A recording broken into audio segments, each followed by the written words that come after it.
Hello, hockey fans, and welcome to a brand new edition of IceHogs WarmUp. Joseph Zakshesky with you alongside Brittany Toulis as we get you all squared away for Game 4 action between the IceHogs and the Manitoba Moose here in the Central Division Finals. Coming up on the program, we'll hear from head coach Jeremy Colliton for the Forest City Diagnostic Imaging diagnosis of the game. We'll also talk to some of your favorite players. Brittany and I will dive into the three keys of the contest and, of course, take you right in to the opening puck drop. And, Brittany, the IceHogs continue to roll along here in these postseason playoffs as they are now 3-0 in this series against Manitoba, 6-0 in the postseason, and they're looking to close out this Moose group here on home ice. Tonight's game could be a potential second series sweeping game the IceHogs are going to see in this postseason, and that six-game winning streak is something, a franchise record that they've tied since the IceHogs are in the UHL in 2007. So it's a pretty exciting time to be an IceHog right now. And, of course, the IceHogs buzzing in their first home game back in 17 days just the other night in Game 3 action against Manitoba. The IceHogs have pretty much been road warriors throughout the postseason, and it was a lot of questions in the air of how the IceHogs would respond, how their start would be, how Manitoba would react, as they are also a pretty good road team as well. But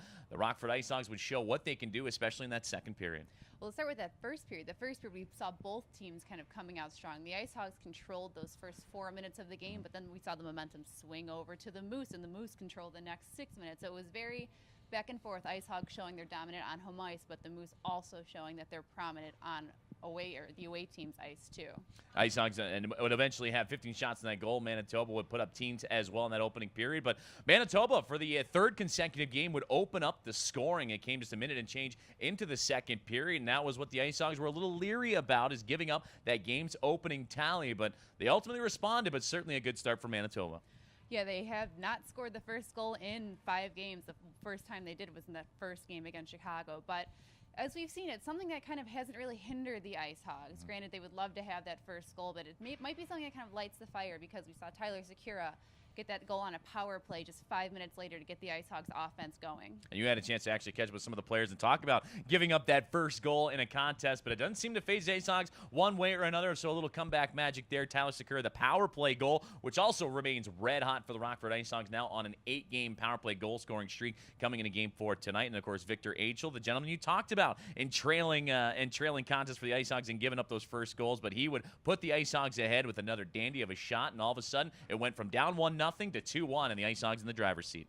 Yeah, it's definitely a song that we've seen the IceHogs play before, and that goal by Tyler Sekura was the first power play the IceHogs had received. The Moose went the entire first period without going in the box, and the IceHogs had killed off just one penalty late in that period. So it was a little odd to see just 2 minutes spent in the box throughout that whole 20 minutes. But then it was also a game with not many penalties, with both teams getting only 3 man advantages throughout the night. IceHogs converting just 1 into a power play goal and being able to kill off those other 2. But the beginning of that third period was a little back and forth between the teams. Sure, the IceHogs had the lead, but it looked like the Moose was getting ready to rally and put up a tying goal. And that's something that I was even thinking of, too, is that even though the IceHogs had a 2-1 lead, it was still pretty much a toss-up in terms of how that game would go, and we wouldn't find out until over the halfway mark when little William Peltier would find the back of the net and send the IceHogs with a 2-goal advantage. Yeah, that goal is definitely the turnaround for the IceHogs. We saw that one goal kind of rally the team. They got a nice cushion, and they were a little more risky offensively. Before, they were kind of playing safe, not trying to make too many mistakes, because the Moose is a team that will definitely capitalize on those. But Will Peltier kind of redeemed himself from an earlier mishap on the breakaway and netted that turnaround goal for the team. So Peltier picks up his second of the postseason. The IceHogs would seal the deal thanks to Matthew Highmore's empty net tally to make it a 4-1 contest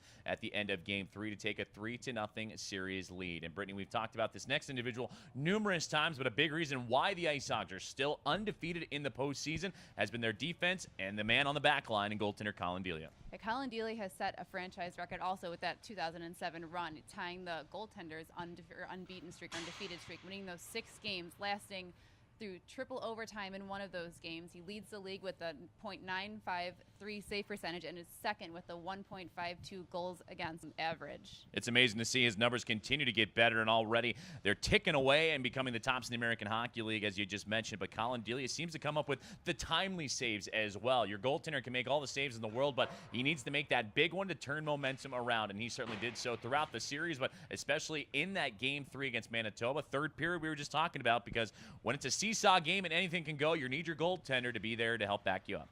Absolutely. He's come up big for the team, like you said, in these big crucial times on the penalty kill. The IceHogs are currently perfect on the penalty kill against Manitoba, and Delia is definitely a big factor in that. In an interview with him earlier this week, he said teams are going to make mistakes. That's the name of the game. They're going to get shots and they're going to get good chances. But when the goaltender can help mitigate some of those mistakes and bail the team out, that's their main job, and that's what he's been excelling at this postseason. Well, Colin Delia would pick up another win as the IceHogs and he would improve to 6-0 here in the postseason going into Game 4, coming away with 36 saves in the performance. Well, coming up on IceHogs Warm-Up, we'll hear from the coaching staff and head coach Jeremy Colliton, your favorite players. We'll dive into the 3 keys and much more ahead of Game 4. The IceHogs looking to close out the Manitoba Moose here at BMO Harris Bank Center. You're listening and watching Rockford IceHogs Hockey on the IceHogs Broadcast Network.